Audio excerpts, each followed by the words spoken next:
সার্ভারের সঙ্গে সংযুক্ত কম্পিউটারকে বলা হয় ওয়ার্কস্টেশন। কম্পিউটার বাগ কি? সফটওয়্যারের অন্তর্নিহিত ভুল। আইবিএম এর সদর দপ্তর নিউ ইয়র্ক। ইয়াহু এর প্রতিষ্ঠাতা ডেভিড ফিলো ও জেরি ইয়াং।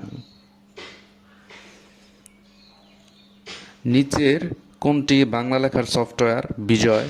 বাংলা বিজয় কিবোর্ডের উদ্ভাবক এবং এর মেধাস্বত্বকারীর নাম হচ্ছে মোস্তফা জব্বার।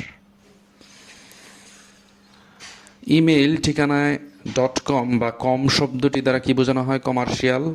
ইমেইল এর ঠিকানার ক্ষেত্রে বিসিসি এর পুনরূপ হচ্ছে blind carbon copy. Blind carbon copy. বর্তমানে বাংলাদেশে নিচের কোনটিতে এমআইসিআর টেকনোলজি ব্যবহৃত হচ্ছে? ব্যাংকের চেক বই। কম্পিউটারের মৌলিক ভাষা হচ্ছে মেশিন ভাষা। অ্যাসেম্বলার কি? অ্যাসেম্বলার হচ্ছে একটি সফটওয়্যার। কম্পিউটারের ক্ষেত্রে তথ্য পরিবহনের জন্য পরিবাহী পথকে বলা হয় বাস।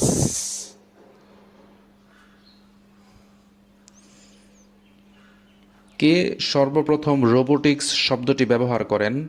আইজ্যাক অ্যামিশো। আধুনিক এমবেডেড সিস্টেমে কিসের ব্যবহার দেখা যায়? Micro controller. Micro controller. এই প্রশ্নের উত্তরটা আপনারা দিন। ধন্যবাদ।